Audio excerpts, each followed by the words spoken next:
నాలుగో వారం నామినేషన్లతో సోమవారం నాటి ఎపిసోడ్ హాట్ టాపిక్ గా ప్రారంభమైంది. ఇక నబీల్ అష్మిలో సోనియాకు ఓ రేంజ్ లో చుక్కలు చూపెట్టారు. అటు చిన్నోడిని ఇటు పెద్దోడిని పెట్టుకుని ఆమె ఆడుతున్న కన్నింగ్ గ్రూప్ గేమ్ బట్టబయలు చేసి ఇచ్చి పాడేశారు.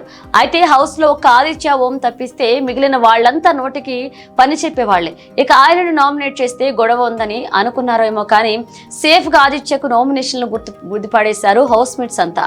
పాపం ఆదిత్య ఓం మాత్రం తనని దూషిస్తున్నా నువ్వు ఈ హౌస్ లో ఉండే అర్హత లేదు, వెళ్లిపో అని సోనియా చులకన చేసినా అతను జనం చూసుకుంటారు అని అలాగే మౌనంగా ఉండిపోయారు. ఇక నయనిక నామినేషన్స్ లో ఉన్నప్పటికీ చీఫ్ గా తన స్పెషల్ పవన్ తో నయనికాను సేవ్ చేశాడు నిఖిల్. రెడ్ ఎగ్ ఇచ్చావు, మరి నన్నెందుకు సేవ్ చేయలేదురా అని సోనియా చుక్కలు చూపించడం ఖాయంగానే కనిపిస్తుంది. మరి ఈ వారం నిఖిల్ ను ఏ విధంగా టార్చర్ చేస్తుందో చూడాల్సి ఉండగా మొత్తంగా 4వ వారం నామినేషన్స్ లో 6 కంటెస్టెంట్స్ నామినేట్ అయ్యారు. వారిలో మణికంఠ, ప్రేరణ, ఆదిత్యవం, నబీల్, సోనియా, పృథ్వీ ఈ 6 నామినేషన్స్ లో ఉన్నారు.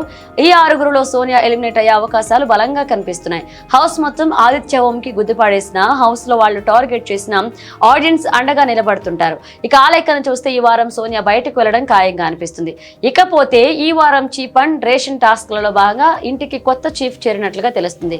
లైవ్ అప్డేట్స్ చూస్తుంటే కిరాక్ సీత ఇంటికి కొత్త చీఫ్ అయిపోయింది. ఇప్పుడు మొత్తం ఇంటిని 2 టీంలుగా విడిపోయింది. నిఖిల్ వర్సెస్ సీతా జట్ల మధ్య పోరు ఆసక్తికరంగా సాగుతుంది. సీతా క్లాన్ లో ప్రేరణ, నబీల్, ఆదిత్య ఓం, విష్ణుప్రియ, నయనిక ఉన్నారు. ఇక నిఖిల్ క్లాన్ లో సోనియా, పృథ్వీ, మణికంఠ, యష్మి గౌడ ఉన్నారు. ఈ 2 టీంలను చూస్తుంటే యష్మిని అసహించుకుని ప్రతి వారం ఆమెను నామినేట్ చేస్తారని ప్రమాణం చేసిన మణికంఠ ఆమె టీంలోనే ఉన్నాడు. మరొక వైపు ఈ వారం నామినేషన్స్ లో మణికంఠతో పాటు సోనియాను నామినేట్ చేయడం ద్వారా యష్మి గౌడ తన గ్రూప్ గేమ్ ను బయటపెట్టింది. అయితే యష్మి నామినేట్ చేసిన మణికంఠ, సోనియా టీంలో యష్మి గౌడ ఉన్నారు. వీరిద్దరూ కలిసి ఎలా ఆడతారు అనేది ఆసక్తికరంగా మారింది. మొత్తానికి కిరాక్ సీతగా మారి చీఫ్ అయిపోయింది. తన టీం ఎలా లీడ్ చేస్తుందో చూడాలి.